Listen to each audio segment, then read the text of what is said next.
micro retiring. So this is a new term that I came Never heard of it. across randomly. I've never heard of it either up until yesterday. How the is somebody 20 years old micro retire?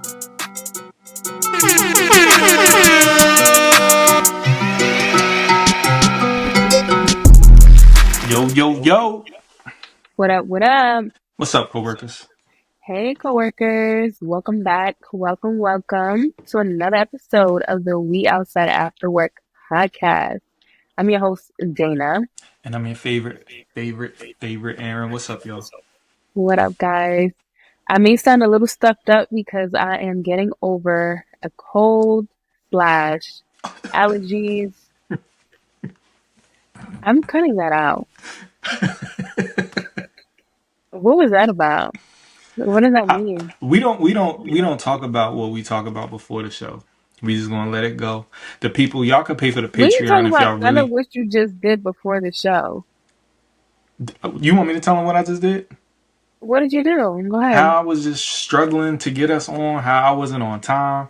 How I wasn't doing my part as a co-host. Yes, you are 30 minutes late. It's the first time. It don't matter. What you It do said, matter. late, I don't know what you be saying, but I just know early wasn't on the agenda today. Anyways, I was on the agenda. It was unforeseen circumstances. But my 30 minutes don't add up to your multiple times being late. So, you gotta give me a I don't mulligan. Let ever me be slide. late. I do not ever be late. But anyway, guys, hey coworkers, we are here back at it again with another video. Let's get started because my nose is just slowly dripping TMI. So I'm trying not to pull out the tissue. But yeah, let's get started. So this check-in is gonna be a kind of icebreaker questions just because it hasn't been that long since we recorded. So not much has changed, at least in my life in the past few days. So what about you, Aaron? Do you want to do a check-in or do the hot take questions? I want to jump into your hot take because I think that was a super interesting thing. I wanted to add on to it. Um, but nah, me checking in, I'm just cooling. You know how we do. We just happy to be back. First two episodes down the pipe. We shifting through this little digital thing. This is clearly new, y'all. Yes, this is So going to be our setup going forward, probably for the next couple months. So which check-in question did you want to talk about first? I want you to talk about the airplane thing. Okay, so people sitting next to you talking the whole flight, do you like it or not? I want you to go first. I would say for me on a plane, I got my hoodie on, AirPods in, little neck cushion on, and don't talk to me. Like I don't. Okay, hold on. Let me change that because that seems kind of mean. Like we can talk when we're boarding because I know the last flight that I took from Arizona, I had Honey with me, and he was at his carrier, and going to Arizona because I had an aisle seat, and then it was a middle seat, and then it was a guy sitting on the window. So thankfully, though, going to Arizona, no one sat in the middle, so Honey was able to sit in the middle for free. Well, it wasn't for free because I had to pay for his flight there, but he didn't have to stay under the seat. He was in an actual I would have chair. put his ass under the plane. But He would have been. coming back, I was talking to a guy in my aisle. He was like, because whenever they see a dog on a plane, people are always like, "Oh, he's so cute. Like, what kind of dog is he?" And just doing the most, right? So this guy was doing that, just chatting me up. He seemed around my age, and he was cool. So he was trying to basically hope for the best for me too, because he's like, hopefully no one sits next to us so Honey can sit in the chair. And I'm like, yeah, hopefully. It annoys me when people wait until the last minute to board the plane. Like right before they close the doors, people start coming in. And that's what happened. Like they did one last call and some guy literally ran on the plane and he sat right next to us. Like I was hoping it wasn't the person sitting next to us coming on the flight, but it was. So yeah, my feelings were just like, all right, that's annoying. But that's the only time that I want to talk to people is like as we're boarding and about to take off. And then when we're flying, just leave me alone. Let me watch my Where shows, listen to my music, go to sleep. I don't want to be bothered. What about you? I am a sleeper. Like as soon as soon as the plane starts to doing a little taxiing, I'm asleep. I don't want Same. to experience Yeah, flight. I don't want to feel the flight fly. I don't want to look in the clouds. I don't want to take no Instagram pictures. I don't want to do none of that shit. I just gonna go to sleep. The problem is I'm a little tall, and what happens is you get to that point where you're like uncomfortable. You gotta do all this moving and shit. yes, So that's it's like, me. That's why I can no longer sit wherever I'm going. I cannot sit in economy, period. Like I have to sit in economy plus or first if I ball. can afford it. Everybody not a rich auntie like Dana. If you're not a rich auntie like Dana, you sit in a regular ass economy and be uncomfortable. So I try to If you convince are myself to sleep. over if you are over what, like 6'10", 5'10", because I'm 5'10", maybe even 5'9", 5'8". Like it's just so uncomfortable. At least for me, like my legs, because they're so long, being bent like that for more than 2 hours, it just like I can't do it. We're both pretty leggy people. That's where it's uncomfortable because there's some tall torso ass people out here. They might have it a little easier. So it was this story in the news, and it was Qatar Airways, I look kind of crazy. and somebody died on the flight. So somebody had to stay on the flight next to a dead body. I saw that post. What would you do? Did you see my comment? Nah. I was like, what did I say? I was like, I'm definitely filing a lawsuit from emotional stress because the fact that I understand, because I read the reasons why. Like they said the flight attendants could not lift this person's body because of the weight. So an older couple had to sit next to the body in a body bag. It's so morbid, it's crazy. But like I'm standing up and I'm sitting somewhere. Like I'm not sitting next to a dead body. If I was them though, as soon as we land, I'm calling my lawyer and I'm telling them what happened and I'm filing a lawsuit. Period. Aside from emotional distress, what else could they have possibly done though? Like it's you're stuck in the air. What you going to put the flight And down that's and the now thing. inconvenience everybody else? That's the thing. Yeah, there's not that many choices. But for me, like I don't know what I'm doing. I'll probably sit in the bathroom or next to the bathroom the whole flight, but I'm not sitting down next to a body Man, I'm bag for taking the first pictures with the minute. body. I'm be like, yo, it's me and my nigga. Like, That's disrespectful. I'm about to be on this flight for anywhere between 1 to 4 to 5 to 7 hours. I'm gonna make the Yeah. most of this moment. Like, and I'm gonna get the money because I'm gonna sue them. So it's like, it's what am I upset about? The other hot take is coffee drinkers. So first and foremost, are you a coffee drinker? Not as often as I used to. Okay. So more TMI, I have a cyst in my thyroid, right? So caffeine tends to aggravate it Mm-hmm. to the point where like my neck gets so tense and tight that I literally have to lay down. Like it's kind of crazy. Mm-hmm. So I have to cut back on my coffee drinking, which I realize when I am most active, like I'm regularly going to the gym and supposedly eating right and drinking enough water. I don't feel like I need coffee to stay alert during the day. But I think it's different. Like I think if you are doing like an office job or something that's so mundane and like routine Mm-hmm. that you need that pick me up to keep you focused and like Right. get you through the day. But because I'm doing things at home, I'm doing trading and things along those lines where I'm like looking forward to doing it. That for me is the excitement for the day, for the morning. I wasn't a coffee person. I promise y'all. Like my grandparents were coffee people. Every morning they would go to Dunkin' Donuts. They would get the same coffee, the same donut, the same sandwich. Like I can speak out their order to this day verbatim. So I thought I wasn't going to be that person. And then Dana bought me a gift card When for can I fucking buy you this Starbucks. gift card? Huh? When did I buy you this gift card? It was like 2 years ago for my birthday. You bought me a Starbucks gift card. 2 years ago? Yeah, appreciate you. Are you just now using it? Or you just Nah, used this it? is this is from where it started.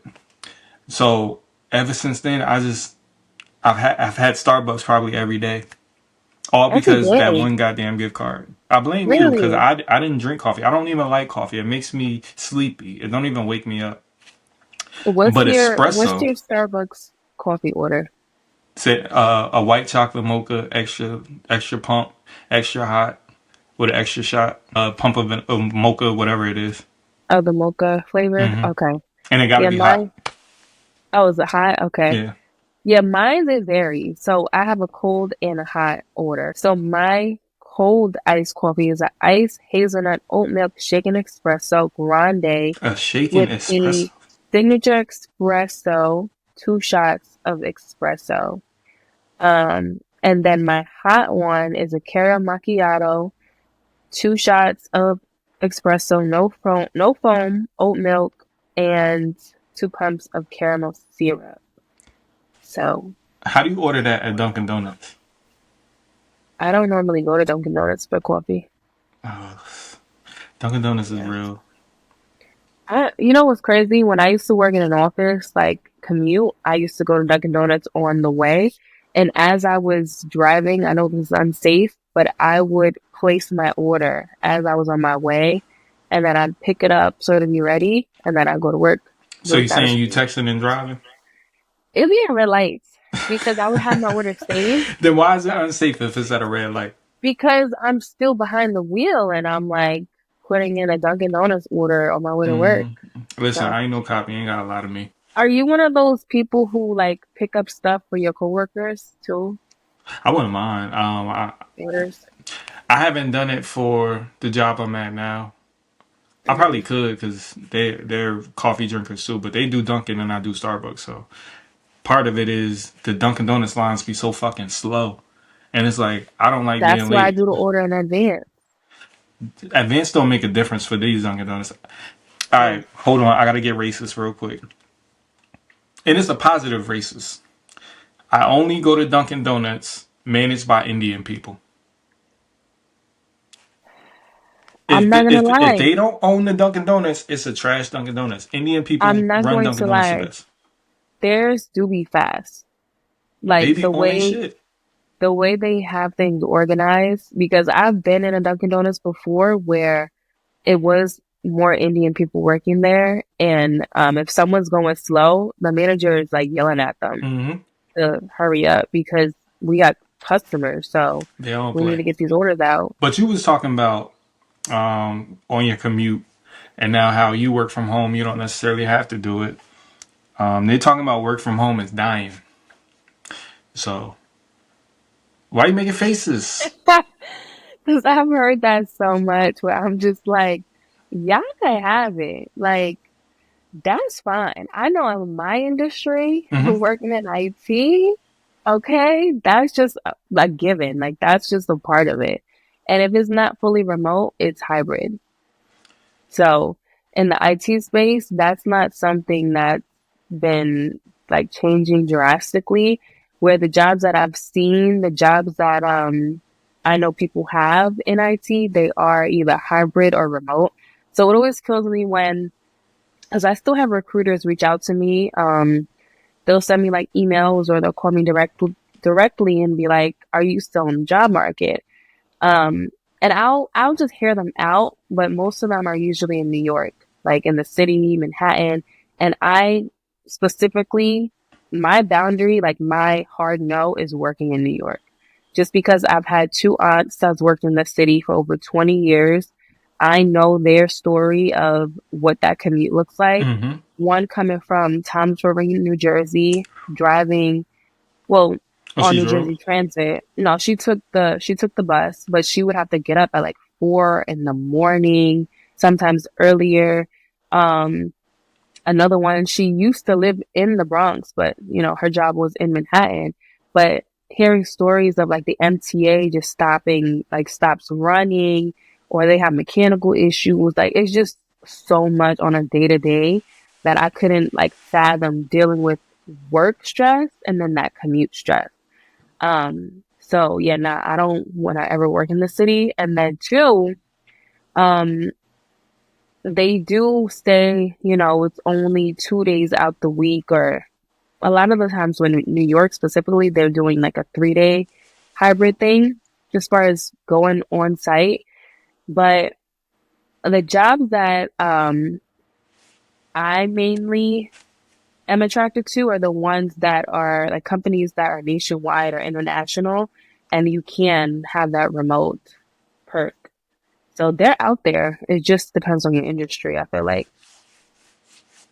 Well, for those stuck in industries like federal workers or government jobs where honestly you probably don't need to be in no office setting or office building.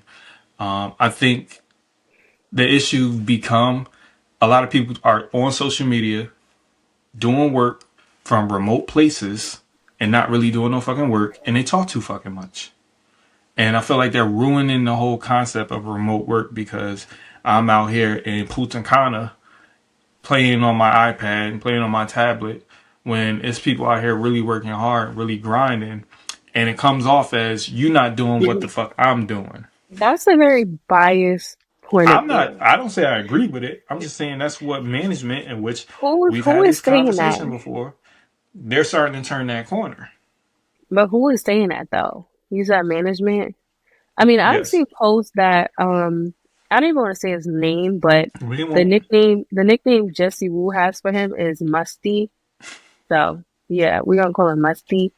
So I've seen something that Musty was like people, because that's one of the things that the Department of Government Efficiency is doing, right? With the federal jobs and getting rid of a lot of them, is you now have to work at your closest location as a federal worker.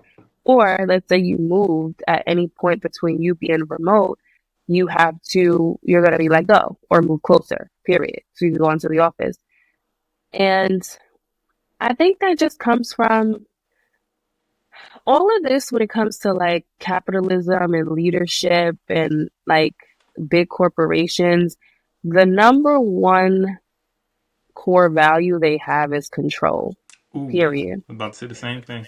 Like, that's what our country was built on. It's just like controlling the minority and making themselves feel more superior to the little guy who's doing the majority of the work. So they Hmm. can, you know, make their bank accounts big enough off the backs of you.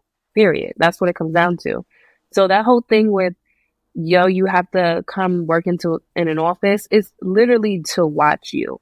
If you have a specific office job where you're in a cubicle, because I even have my aunt that I was mentioning, they now work in Arizona. They work in corporate America still, but one of them, she works in finance, and her company is it global or national? I think it's international. But a lot of her counterparts are in different countries, I believe. So the thing they had to do was transition to hybrid off of working 100% remote due to, you know, C-19.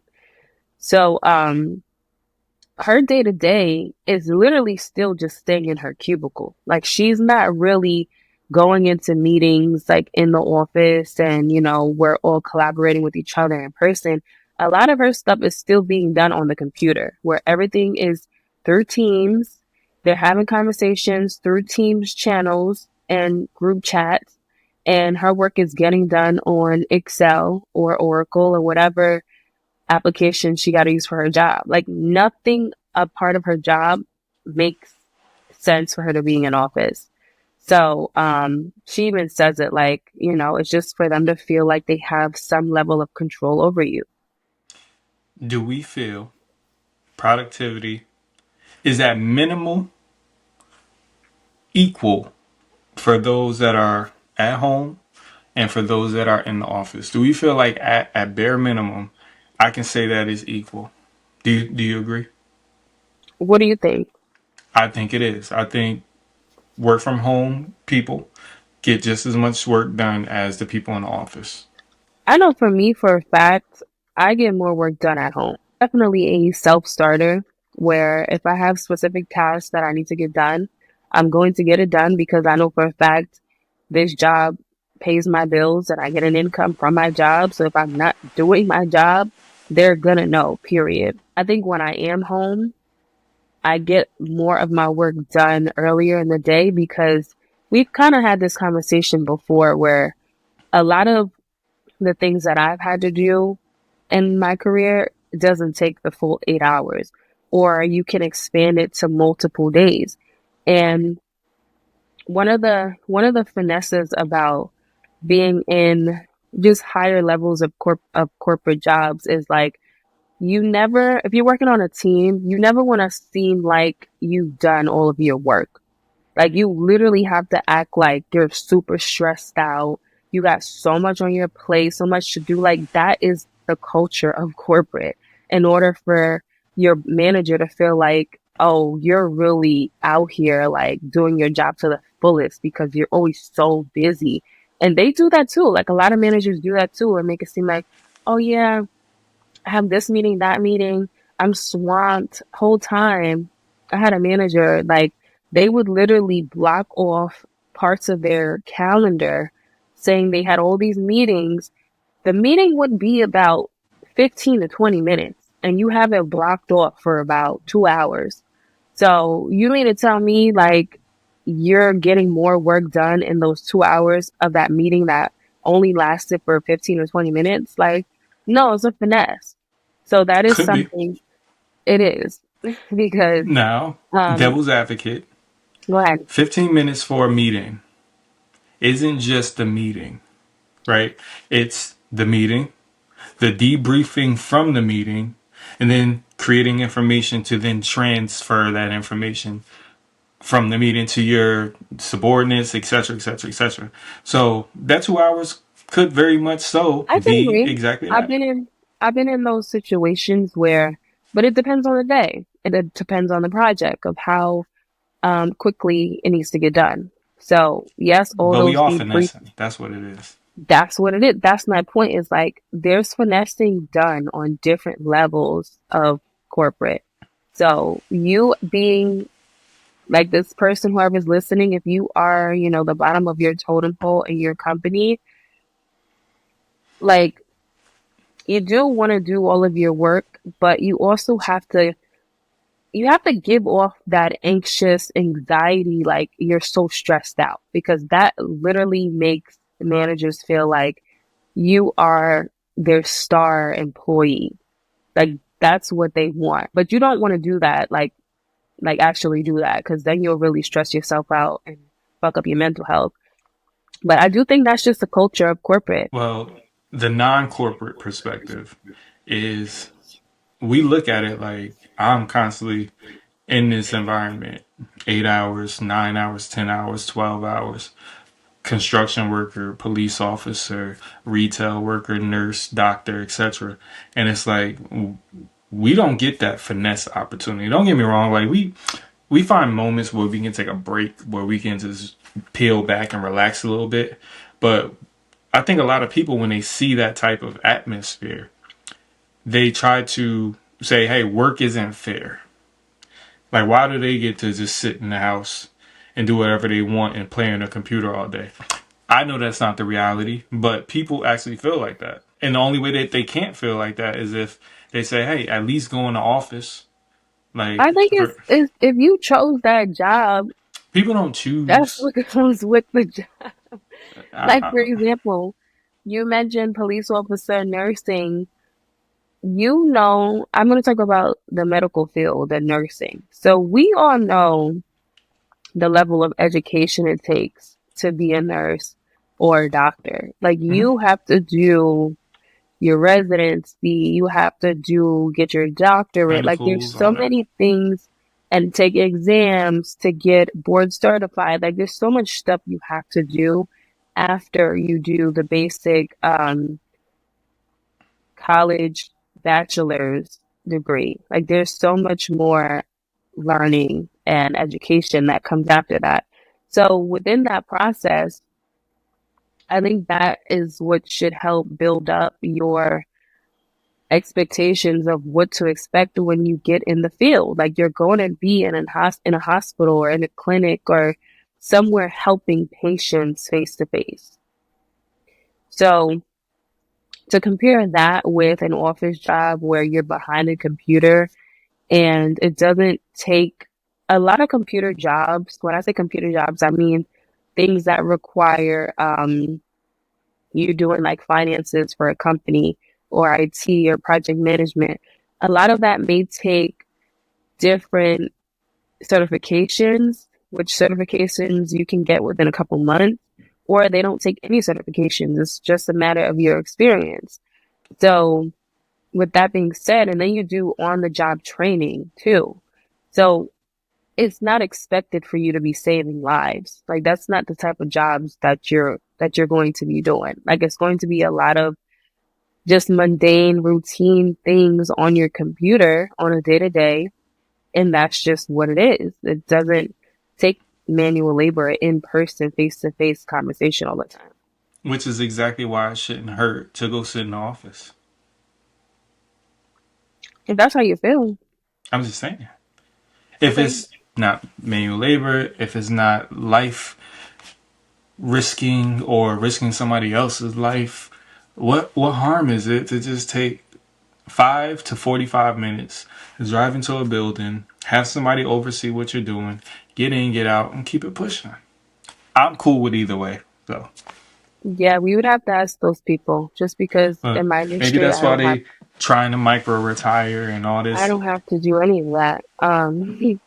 Yeah, so okay, yeah, let's switch it to micro retiring. So this is a new term that I came Never heard of it. across randomly. I've never heard of it either up until yesterday. So I'm gonna just read it straight off the notes from the video that I saw. So micro retiring is something that millennials and Gen Zs came up with. So this is taking small breaks between your career to focus on travel and family. And these breaks, they can be about a few months to 2 years. Now, the purpose of this from the video was that the traditional working until you're 65, like when you retire, has not been attractive to Gen Zs or millennials.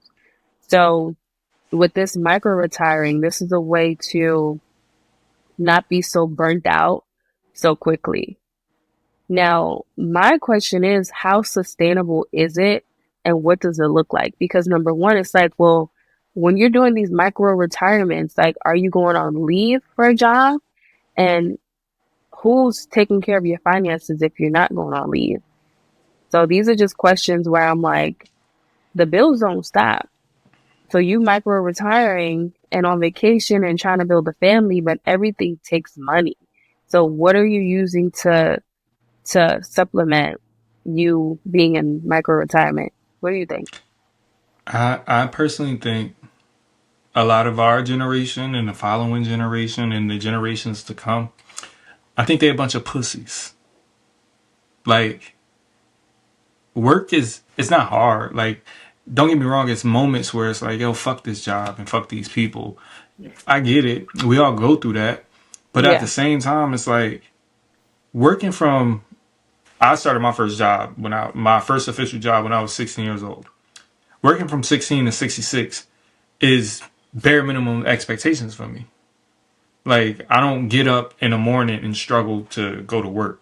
I might get up and struggle to want to deal with people, but to do the work, I don't struggle with that. So to want to micro retire and I'm just going to take off 2 months of leave of absence and I I'll think be back in the car. that's such a like privileged point of view to me. Is it? It is because the fact that you're even using the word retire, it's like Oh, you talking what about them. You're not you talking about me. no, I'm not talking about you. No, no, Okay. no.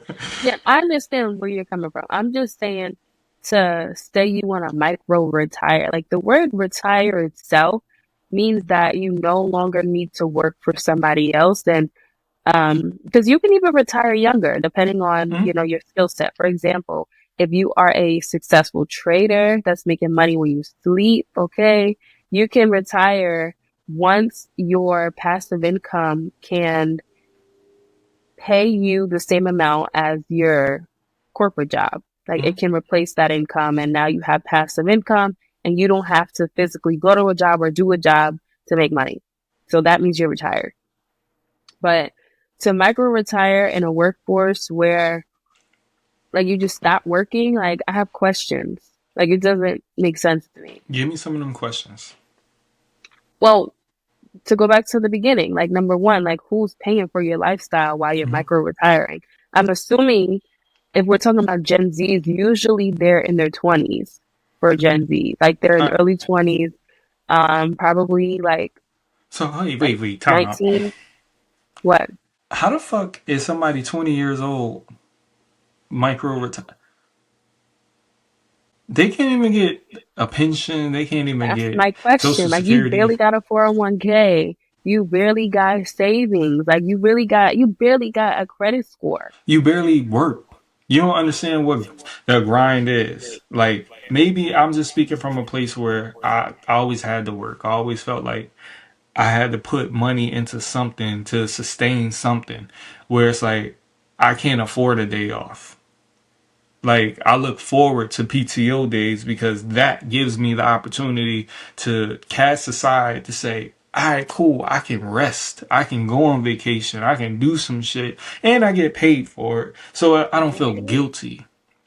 And not that Oh I no, don't I even say I don't. don't I give a was fuck gonna about say my I never job, feel but guilty on no like, PTO. I want to be able to just leave willingly, get paid for it, and not give a fuck for a week or 2 weeks or even a month, right? Because some people, they get that time. Like, I just went on a cruise, and it'd be people that be on cruises for weeks, months on end, right? Hmm. That's dope. I appreciate that you are able to do that. But you got to earn that. Or you got to have some kind of money on the side. Like, you don't just do that because That's I what I want said. to. You need some passive income that's paying for your lifestyle. But if you're in your Set your feet on twenties, the internet. I'm pretty sure you can micro retire. like it just what I picture is if we go back to the word delusion from last episode, like it's given a lot of delusional fairy tale entitled privilege. Like it's kind of crazy because you're trying to like you're imagining this lifestyle where and it could be again the parents is still coddling them in their 20s where they truly don't have to go that hard because they can always go back to their parents house, which also is a privilege. Like it really doesn't make sense. Like you have to work in this life. Like you have to work for something. Like if it's not for your children, like it should be for you. Like it should help to build yourself up and build up your character and like live up to your own potential. But I do think there are a lot of these younger points of views that think, oh, I'm gonna be a content creator. And I think it was an article or even a video where someone was like saying you want to be a content creator nowadays is like saying you want to be Be a rapper. in the NBA. Like it's not gonna happen for everybody. Like that's the whole point. It's like not everyone is going to be making millions of dollars being a content creator. Like not only it's possible, don't get me wrong, but I do feel like the level of discipline it takes to be a content creator and to post that often and to just have that tenacity to keep going even when you don't feel like it. How are you going to be a content creator when you're doing micro retiring when you barely want to be in the workforce? That's exactly what I was going to say. Like, you can't want to be successful at anything in life without wanting to work. Like, work is fundamental, right? You want to be in a successful relationship, you got to work at it. You want to be a great parent, you got to work at it. You want to be a great athlete, you got to work at it. You want to be successful in your business endeavors or corporate America or politics, you got to fucking work at it. You can't just Get it? No, don't get me wrong. Very rarely people can luck into some shit. You can be born with I'm a Kennedy or I'm LeBron's son, right? You can be born into some shit, but even Mhm. still, you gotta fucking work. Robert F. Kennedy ain't just getting to the position he get into because he ain't fucking working. He gotta Right. work. I mean, he did. You do get into those seats and connections based off your family. Like Mm-hmm. that's a fact. But the majority of people don't come from those families. Like you do have to work and get it from the bottom up. Like that's just how life From the is. mud, dog. You gotta From get the it from the mud, mud. blood. Yeah, so for me, like I just think it's just so much illusion, delusion, and facades happening in people's brains that I think it should be studied. Like, I'm not even gonna lie. I think there should be a study or a thesis done of how social media and the illusion of these worlds and lives that people think they should be living without putting in the work it's given like mental illness low key. Illusion, delusion, and confusion. You had it. You was right there. Proud of you. Yeah. Well, I was waiting for But you to alley oop it. but people are just they're seeing too much on the internet. They're getting hoop dreams. Just thinking that this reality can be their reality. And they don't even have the building blocks to get to that reality. So if you do want to micro retire, first thing you need to do, like Dana said, you got to have some type of resources available so that you can even do that. Maybe it's a man that you got, maybe it's a woman that you got, maybe it's an inheritance, maybe it's something, but you can't just want to micro I'm retire. tired of that. You know what? And I'm gonna just say it. I'm so tired of that narrative of people selling their bodies for money. Like, I just think there's so many things you could be doing out here with just your creativity, talking to ChatGPT, getting ideas. Like, selling your body to me is so like that's really like you really just didn't give a fuck or try, huh? You just went straight to the easy route of like, oh, this is all I got to offer. And it's like it's kind of sad. I don't know. It's What? fun for some people. People doing it anyway. I don't think it's fun. I really Not don't for all think people. people who be selling their bodies think it's fun. So let's make it about two people enjoying themselves. This is a free exchange, right? It's transactional. I give, you give, we enjoy each other, we break up. But I still like what I was doing with you and for you. I do it with the next person. And when we break up, I still like I was doing and exchanging with Usually you. anything transactional sexually I'm not saying it from the costs any stories that money I've to. heard and seen, even on that YouTube, what was it, Soft Underbelly? Have you seen that? Mm-mm. Ooh, you gotta watch it. There's this channel called Soft Underbelly, and I forgot the name of the host, but he literally interviews like prostitutes, crackheads. It's like a black and white Damn, he video. interviewing crackheads? Crackheads, pimps, old prostitutes. He be on strips just trying to get their POV. Not you taking a sip of Patron. I'm Yeah. listening. So, um, when it comes to transactions for sex, it don't matter how you put it, how high class you may try to word it. Number one, it's easy. Like it's super easy because it's like you're using your body. Like there's really no thought put into that. And number two, you have multiple, like there's multiple people that you're dealing with if you're solely just doing it for money. So what Like if you there's do never solo just, play for money? okay, if that's what it is, but I'm just saying from stories of people, and I'm not just saying women, like people who are um sex workers, like they have clients, like they have multiple Mm-hmm. people that they're dealing with to get money from. So it's never just a one person transaction. Like you're like, oh, this is fast money, so let me, have a clientele or whatever the case may be. But my thing is like that narrative is just so it's just so sad to me, so played out. It's from the beginning of time, prostitution. And I just feel like there's so many opportunities out here that people can just ask ChatGPT what they want to do. Give me a business plan, give me the steps to do it, and all it takes is you doing it. But that's passionless. Like everybody don't want to just do shit to make money. Some people want to do shit that they enjoy and have fun with.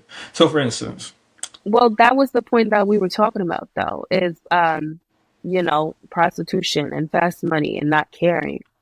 I mean, some people So have if you fun have a with it. passion, that's different. Like that's a different topic. But go ahead. Well, I had a passion for it. Not that I've ever sold my body technically, but I was gonna go on OnlyFans once upon a time, and I had reached out to a very famous individual. I didn't know it was a catfish account, but I reached out anyway, and I was like, "Yo, I want to pass this business venture off for you. I don't want anything from you. I just want to work with you because you got a big following. So if your following can do what it's supposed to do, I can actually grow just by being associated with you."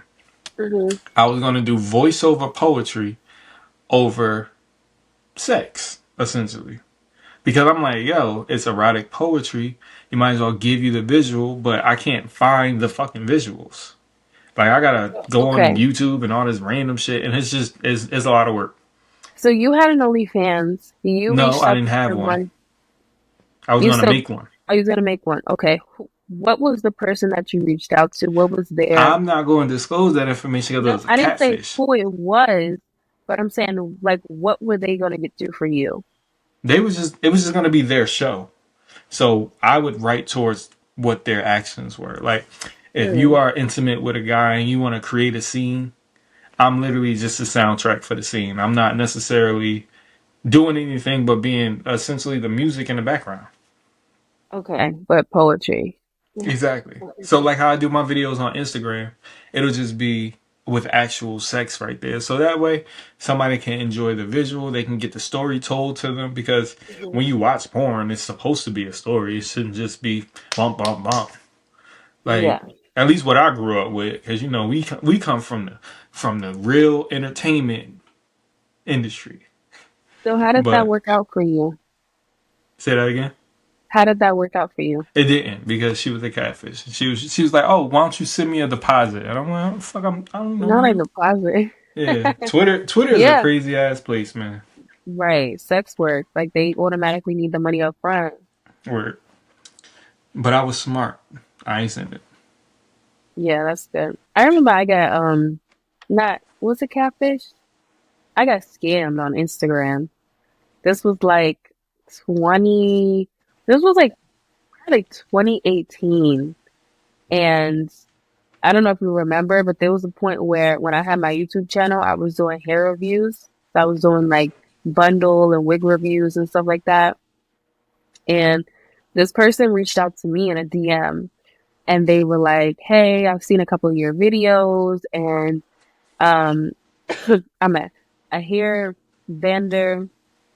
And this was before like the fake Instagram pages was like a thing for real, for real. So I didn't really know what it looked like until after the fact. So then I'm like, but it wasn't crazy amounts of money. They just said we need a deposit of $50 and then we'll send you the hair and then once you do the review, we'll send you the rest of the funds. So I'm like, okay. So then I sent my $50 and then they just disappeared. Mm-mm. Yeah. What we can do Have is you we ever can. been scammed on I Instagram? almost got scammed Mm. when I was like 19 or 20. I was looking for an apartment, and I had went to Craigslist because a lot of people was finding apartments on Craigslist. So I'm like, all right, cool. This is an apartment in Newark or Bloomfield.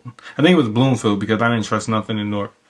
So it was from a Nigerian dude, and I don't mean to make this about Nigerians. I love y'all. Y'all don't have the best Jollof, but I love y'all. Kwame Chicheki. Like I'll never forget the nigga name. He was like, just the key is under a rock, but you gotta send me the money. and then you'll get the key. I'm like, on under a rock, like nigga, what? But it was. I swear to God on everything I love. I'm like, he's dead serious. Yeah, Like, yeah, you just send me the money and then I'll tell you the location where the key is under the rock. Then you can go unlock the house. I'm like, I just want to see what it looks like. I'm like, nah, I don't trust this. I don't think this is good information. So I kept it pushing. yeah. But Well, I now can tell I you, don't necessarily get scammed. I think used is more of a thing where it's like I can the say people in your the circle they be getting you one for some more money. story of when I got scammed recently. It was like it's a little scary. So let me tell you what happened.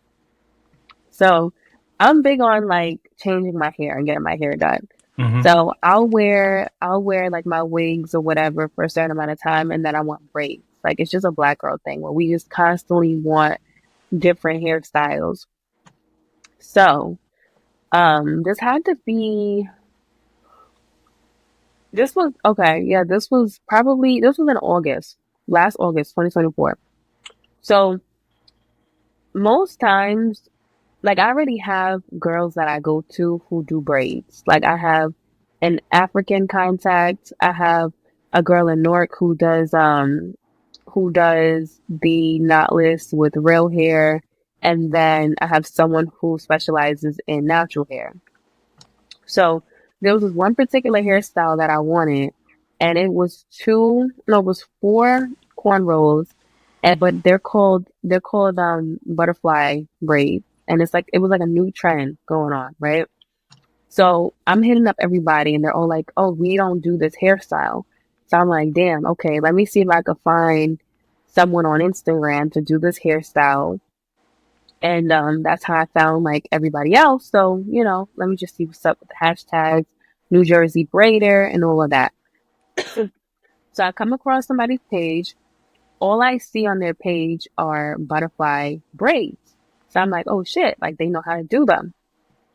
So then I hit them up and they're like, oh, we have an opening on, I think this was a Saturday. It was a Sunday. Most places are not open on Sundays to do hair. So that was another reason why I was like, okay, let me go to them. So with anybody who does your hair, you have to send a deposit, period. So this deposit was only like, I think it was either 15 or $30. Send the deposit on Zelle, confirm my appointment, and they were like, you'll get the address the morning of. So I'm like, okay, no problem. So then, morning of, sends the address, and it was in Elizabeth. Yeah, it was in Elizabeth downtown area. So mind you, it's pouring raining this morning, and she's like, oh, be at this address by 9 a.m. So I'm there by like 8:30 because like I do not play about my hair appointment. So I go to the address, and there's actually a hair salon on the corner of this place, and the woman does not speak English. Like she only speaks Spanish. And you know me in Spanish. We do not get along. How you Okay. gonna get hair braided from Spanish girls? It was a hair salon. So some of them, like with salons though, like depending on the person doing your hair, they only will be like renting the chair for the day. So that's something they can do too. So, but nonetheless, because the woman didn't speak Spanish, I mentioned the girl's name who I was trying to meet, and she was like,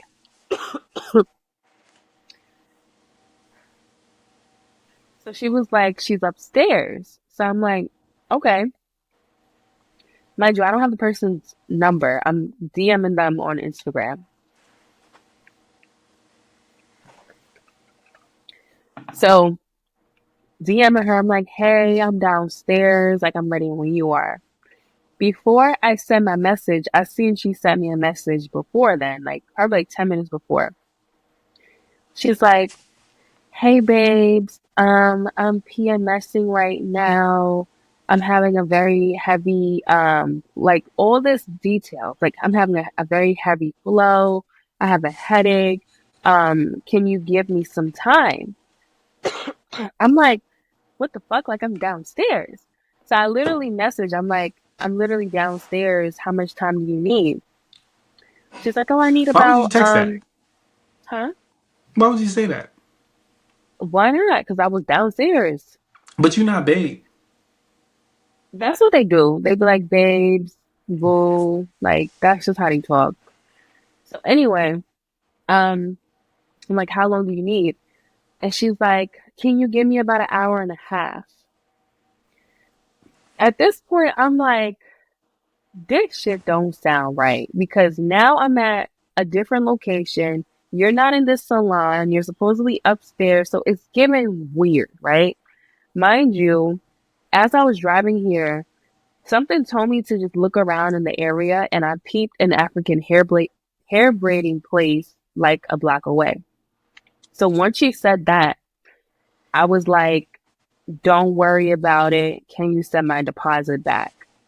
Soon as I send that, I call the African hair braiding place. I'm like, hey, do you guys do butterfly braids? And if you can squeeze me in right now. So they're like, oh yeah, we can do that. Like, just come right in. So I'm like, all right, bet. So then the girl, she ends up sending my deposit back as soon as I said that. Like, no words, and then I just blocked them, right? I go into the African hair braiding place, show them the picture.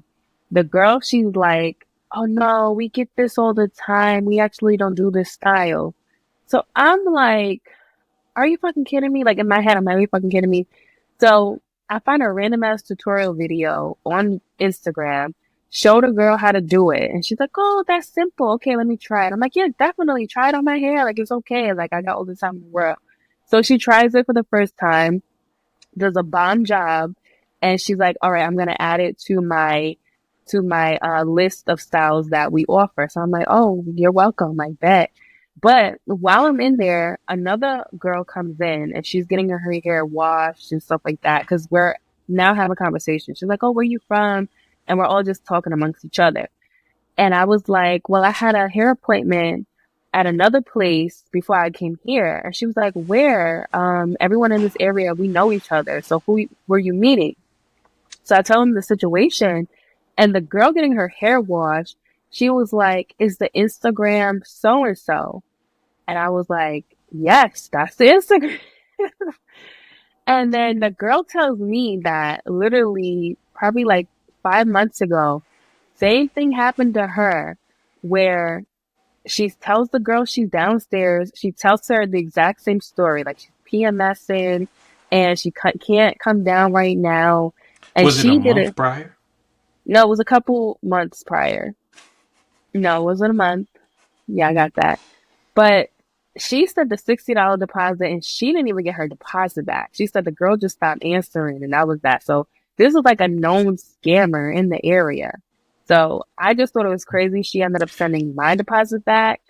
But yeah, like Joanne the it was just, scammer. Joanne the scammer. the scammers are out. Like it was so crazy. So moral of the story, don't go somewhere new. Try to just stay out of the salons where people do it out of their house. I know you want to support small businesses and whatnot, but it's very dangerous. And two, mind you, someone had my location too, so I made sure that I gave that information. But two, um, if you don't know someone personally that's been to a hair salon somewhere, like don't just send deposits. Like if they're not well known and if you can't like get more information, just don't go. So that was a lesson learned for me. I have a standard rule when it comes to like catfish and scammers are kind of like in line with catfish. If I don't have a personal reference of you as an individual, your character, your personality, you as a human being, I can't fuck with you. I don't see no Yeah. cousins. I don't see no brothers and sisters. I don't see mommy, daddy, kids. I don't see Well, no it's real kind of hard friends. to gauge that off of a hair page though. Like if you're a The internet stylist, tells all. it does. It definitely does. So that is another thing too. Like if all the pictures are just hair and there's no you, there's no personality, because a lot of the girls that I mentioned in the beginning that I know specifically, they'll post pictures of themselves on like vacation or with their friends, and then you'll get the Did hairstyles they and stuff like tag? that. Did they tag anybody in them pictures? And look, See, those that's a corroborated witness. yeah, So it like, could have ended bad. Thank God it didn't. we appreciate you for still being alive. You could have been sex trafficked. But yeah, we are going to do our happy hour moment Hmm. because we've been here for a minute and I'm a little sick, so I need to go to sleep. You going first? Or I'm Okay, going first. I'll go first. I would say my happy hour moment is um okay. So a couple of days ago, as you guys know, I am in the National Coalition of 100 Black Women Central Jersey They chapter. don't know that it's been 8 months. It ain't changed. Like I didn't leave the Dana, we organization. got new subscribers. Like we Well, filling guys, on up. if you're new, I'm in that organization. So we had a roundtable. What day is it today? Today's Thursday. We had a roundtable on um, Tuesday night, and it was all three chapters in New Jersey. New Jersey only has three chapters, and there were a few public officials and a lawyer and some other people who are well-known advocates in the community. And the purpose of this roundtable was to bring community together, number one. Number two, to educate the community of what's happening with these new changes within the federal government due to, Musty and his counterpart in office, and the things that they're doing within education, economics, and health. So the conversation was things to be aware of, how to help yourselves and your family and your children in these times, and just have an open dialogue and discussion amongst everyone. So I thought it was very um, insightful, empowering, because I think the fact that they're having these conversations speaks volumes. And I don't know if they were done, well, since I've been in the organization, nothing to this magnitude has happened, or if it has, I haven't been a part of anything.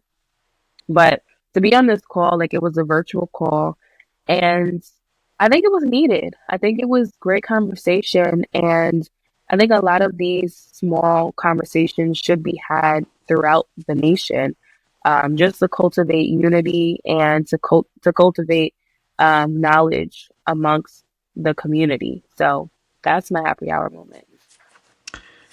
Shout out to you and the coalition. Y'all do great work. So I still want to make an event. I know last year you had a couple of events. Yeah, we have a signature event every June. Hmm. It's coming up. So I'm gonna do my best to try to be there. My happy hour moment is looking at February. Obviously, today is the day we record, but it should be March by the time this drops. And March is International Women's Month as we celebrate. And one of my favorite ladies is born in March. Dana is also born in March. Say that, let me stop. Um, Oh wow. I'm just messing with Whatever. you. But I want to give a shout out to an inspirational black woman. And she's not having the best weeks right now. A lot of people are trying to pile on to her because she actually recently lost her job at MSNBC. And her name is Joy Reid. I don't know if you listen to Joy Reid, but Joy Reid is a very prominent black speaker, an orator, a voice for the people. You know, she's somebody that I look up to, that inspired me to be in this space, right? Growing up, I don't know a lot of people that know this about me, but I wanted to be in the media field. I wanted to be a journalist. I wanted to be in sports journalism, particularly. And I had a couple of inspirations: Stephen A. Smith, Stuart Scott, Neil Everett, Stan Verrett, Joy Reid, Star Jones, a whole bunch of black faces, right? Specifically black faces, because they showed me that it's possible. They showed me that Dana can do this and Aaron can do this, and we don't just have to do this to a black audience. We don't just have to do this to a young audience. We can do this to a global audience. We can do this to any and everybody. So Yes. while the world may think this is the perfect time to make jokes and to laugh at this woman and her moment of, That's horrible. Who's laughing yeah, at to her? laugh at her while she loses her job. That just shows us that we live with a whole bunch of shitty people. And for Joy Reid, I don't know if you'll ever hear this. If you do, thank you. If you don't, just know that it's people out here that's going to still support you. Whether I see you on MSNBC or Real Time with Bill Maher or any other kind of medium where you can get your voice out. Because I know that you meant well. We don't always have to agree. And that's the thing about society, right? We focus too much on what the fuck we agree with and not that people have the ability to say things that we don't agree with. Me and Dana just spoke for an hour. Everything that we talked about, we did not agree on. We laughed at each other. We made fun of each other, or I made fun of you. I'm sorry. Um, Yeah, I'm but at the twisted to same make time, fun it's of you. love. It's not. It's never malice. And Yeah. I think So you what I see with say, a lot of these individuals on TV is some malice. It's some hate. I yeah. disagree a lot with Charlemagne. I disagree a lot with Stephen A. Smith. But those are the type of people that make me want to do this. So no matter how much I might side eye or think, man, that's some bullshit, I'm always going to appreciate that Charlemagne the God or Joy Reid or Monique was somebody that made me want to do this. So that's my happy hour moment. I appreciate them. And I appreciate you, Dana, because it's March. It's your time. It's your season. My So season for a show up and reason. show out.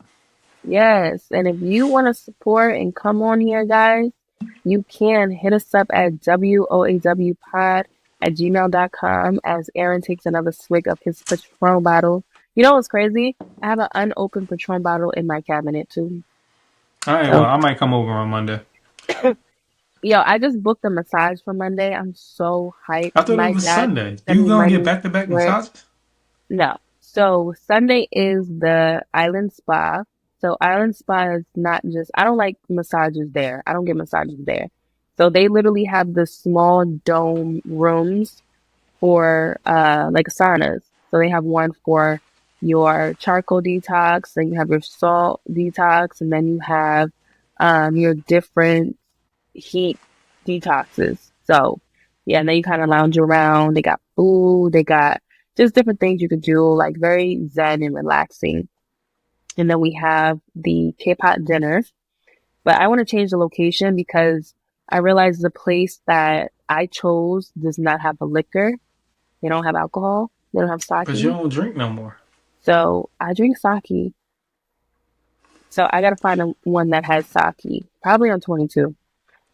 And then Monday, my birthday, my actual birthday, no, put your hand down. On my actual birthday, I'm doing a full body deep tissue massage at Massage Envy, and I cannot wait. And Can I ask shout out to you my dad because he gave me money to do the massage and to go to the island spa. So, here, real? Shout out to Pops. Um, why are you drinking sake at a K-pop place? because it's Korean, It's not. K-pop is Korean cuisine. Sake is Japanese. Don't they have the same liquor? What they drink then at Korean places? I think they drink rice. They drink something else. It Whatever is something liquor else. they have, the K-pop that I'm going to, they don't have any. So I need to find what that. No, it's a. I'm gonna find the liquor for you because it's a specific Korean liquor. Because I want it. You went on Virgin's cruise. I know that, but I know for a fact the one that I went to, like the K-pop that I'm thinking of in the shopping center of Island Spa, Hmm. they don't have any alcohol. They don't serve alcohol. That's So beside the point. We already established that you want to go and drink sake. I'm yes, just trying to let you know that sake is not Korean, I know so it's don't not disrespect okay. them Well, people. excuse me for being miseducated on that. Whatever they drink at K-Pots, that's the one that I want.